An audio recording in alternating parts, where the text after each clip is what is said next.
99% కూడా ఏమంటే ఇది మన కుటుంబం అంటే పండుగ రియాజ్ గారు చెప్పిందంటే మూడు ఉంటాయి కదా.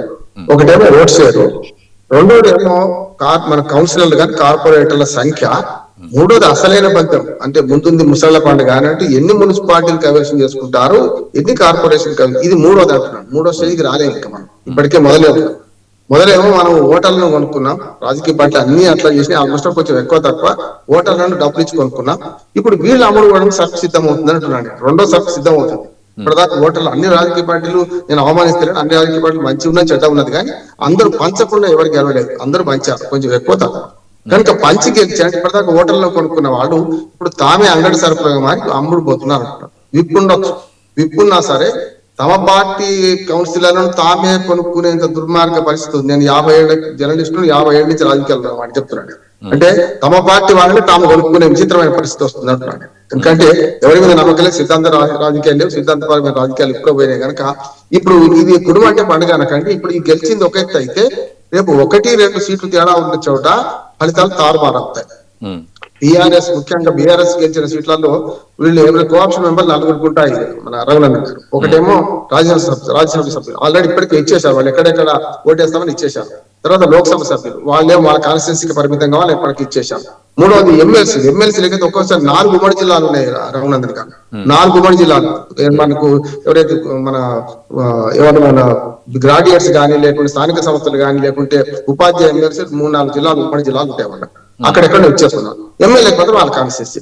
ఇప్పుడు ఏమైందంటే ఈ మొత్తం ఈ సంఖ్యలు అంటే ప్రజల తీర్పు ఓ రకంగా ఉంటే దొడ్డిదారుల వచ్చే తీర్పు ఇంకో రకంగా ఉంటుంది అంటున్నారు. అందరికీ ఉన్నది అడ్వాంటేజ్. ఒక బీఆర్ఎస్ కాంగ్రెస్ ఒకటే కాదు, కాంగ్రెస్ కు 66 మంది ఎమ్మెల్యేలు ఉన్నారు, దాదాపు 8 మంది ఎంపీలు ఉన్నారు, రాజ్యసభ సభ్యులు కూడా ఉన్నారు. వీళ్ళందరూ కలుసుకుంటే దాదాపు ఒక 190 ఓట్ల దాకా వాళ్లకు అదనంగా వచ్చే అవకాశం ఉంది. ఏది మనకు ఫలితాన్ని మార్చేది.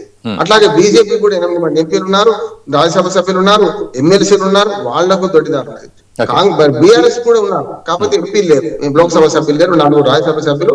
39 మంది గెలిస్తే 2 చనిపోయి వేరే మారింది అయిపోయింది. అక్కడ కాంగ్రెస్ గెలుచుకుంది, 66కి వచ్చింది, కానీ 64 నుంచి ఇటుపక్క 64లో మన 39లో 37 పోతే ఇప్పుడు మంచంకోళ్ళు రాజు మన పచ్చిపడలు ఎంతమంది అంటే మంచంకోళ్ళ వాళ్ళ 3-2 కొట్టేసినట్టు ఇప్పుడు 39 అట్టపోయినాయి. 37 10 ఫిరాయింపుదారులు పోయిరు. ఏమున్నాయి 27 సీట్లే, 27 ఎమ్మెల్సీ సీట్లు ఉన్నాయి వీళ్ళకి. ఎమ్మెల్యే సీట్లు కొంత ఎమ్మెల్సీ సీట్లు ఉన్నాయి. అంటే లీస్ట్ ఏంటంటే ఎవరికి తక్కువ ఉన్నాయి ఓట్లు బీఆర్ఎస్ తక్కువ ఉన్నాయి. కానీ ఎక్కడైతే వీళ్ళు ఆప్షన్ ఇచ్చిండ్రో కాపీ చేసుకున్నారో అక్కడ ప్రతిపక్ష ఎన్నికలు కనుక ఈ దుర్మార్గం అంతా ఇప్పుడు జరుగుతుంది అంటున్నాను. క్యాంపుల రాజకీయం మొన్ననే మొదలైంది, అయోధ్య దాకా పోతున్నారు. ఇప్పుడు మన క్యాంపులు తక్కువేం కాలేదు, ఆదిలాబాద్ నుంచి అయోధ్య దాకా పోతున్నారు. అట్లాగే రాష్ట్రంలో కూడా అన్ని ఫామ్ హౌసెస్ అన్ని కూడా ఇప్పటికే రెంట్ తీసుకున్నారు, చేస్తున్నారు. క్యాంప్ రాజకీయాలు మొన్ననే మన సాయంత్రం ముందు అభ్యర్థులను దాచిపెట్టాడు, గెలిచిన వాళ్ళని దాచిపెట్టడం గతంలో క్యాంప్ రాజకీయాలు. ఇప్పుడు అట్లా అభ్యర్థులను దాచిపెడుతున్నారు. ఇప్పుడు అభ్యర్థులు ఎవరు గెలుస్తారో ఎవరు కోరుతారో తెలియదు కనుక అందరిని దాచిపెట్టుకుంటారు. వాళ్ళ ఓట్లు వాళ్ళే కొనుక్కోవాల్సి వస్తుంది. ఒక 2 ఆశాజనమైన సంగతి ఏంటంటే ఎలక్షన్ నిఘావేదిక తరఫున నేను గత 15 రోజులుగా రాష్ట్రం తిరుగుతున్నాను.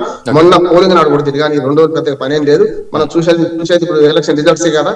ఇక తర్వాత ఎల్లుండి అసలు సంగతి అసలు బేరసారాలు దిగ్గా నుంచి మొదలవుతాయి అంటున్నారు. ఇందులో ఏమవుతుందంటే 1-2 సీట్లు తక్కువ ఉన్న చోట ఎవరైతే ఇప్పుడు మనకు ఉన్నారో 2 అనైతికమైన పొత్తులు తీరవేస్తారంటున్నారు. అనైతికమైన పొత్తులు అంటున్నారు. మన మహారాష్ట్ర చూసిన రఘునాథన్ గారు, మహారాష్ట్రలో బీజేపీ కాంగ్రెస్ కలిపింది కదా, ఏ పార్టీ కలవద్దు ఆ పార్టీలను కలిసినాయి కదా. ఇప్పుడు రియాజ్ గారు ఒక మంచి మాట చెప్పారు. ఏమైందంటే ప్రతిపక్షాలు 2 కలిస్తే ఎక్కడైతే గెలుతుందో వాళ్ళిద్దరు కలుస్తారు అంటున్నాడు. అంటే బీజేపీ బీఆర్ఎస్ కలుస్తారు. నేనైతే అనైతికం అనుకుంటున్నాను. అందరు నైతికం చెప్పినప్పుడు ఎవరైతే ఏ రాయి అయితే తలబల కొట్టుకోవడానికి కనుక ఒకవేళ ఈ 2 పార్టీలు కలిసి ఏమైనా మెజార్టీ సాధించేది ఉంటే ఖచ్చితంగా వీళ్ళిద్దరు కలిసి ఆ మున్సిపల్ చైర్పర్సన్ అంటే తప్పైతే చైర్పర్సన్ గెలుచు. మన కార్పొరేషన్లలో మాత్రం 7 ఒక్కటి కూడా బీఆర్ఎస్ దక్కది నా అంచనా చెప్తున్నాను రామూర్తి గారు. అంతకంటే రేపు పొద్దున ఏం జరుగుతుందో ఎట్లా చెప్తాం ఒక 4-5 గంటలు తెలియదు. కానీ కార్పొరేషన్ లో మాత్రం బీఆర్ఎస్ పెద్దగా ఎడిచలేదు. ఒకటి ఉంటే చెప్పలేము. అట్లా మీరు అన్న ఇద్దరు కలిస్తే కొన్ని చోట్ల ఏమైందంటే బీజేపీ బాగా గెలిచి బీఆర్ఎస్ కూడా ఒక 2-3 సీట్లు తక్కువనే అనుకోండి, వేడిలకు చన్నీళ్లు తోడైనట్టు ఏమైనా ఉంటే కార్పొరేషన్లు ఉమ్మడిగా చేయగలుగుతారు కానీ సొంతంగా టీఆర్ఎస్ అయితే ఎక్కడ చేసే పరిస్థితి లేదు అక్కడ. ఓకే రామోహన్ రావు గారు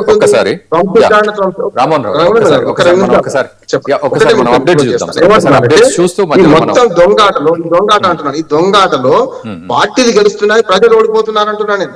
ఎవరైతే కౌన్సిలర్లకు ఓటు ఇచ్చారో వాళ్ళందరూ ప్రజలు గౌరవించిన వాళ్ళు. కానీ ప్రత్యక్ష ఎన్నికలు ఎప్పుడైతే తీసేసిండ్రో ఈ దొంగాటలో ఎవరు అధికారులు ఉంటే వాళ్ళే గెలుస్తున్నారు, ప్రజల తీర్పును అవమానపరుస్తున్నారు అంటున్నాను. మీరు అన్నట్లు ప్రజలు గెలవాలి వాస్తవానికి. ఒక్కసారి అప్డేట్స్ చూస్తూ మళ్ళీ డిబేట్ లోకి వెళ్దాం సార్. ఒక్కసారి అప్డేట్స్ విందాం. సో మనతో పాటు తేజ ఉన్నారు, రిపోర్టర్ తేజ లైన్ లో. తేజ, సో ట్రెండ్స్ ఏ విధంగా కొనసాగుతున్నాయి అక్కడ? తేజ. ఓకే, ఇప్పుడు తీసుకోరా.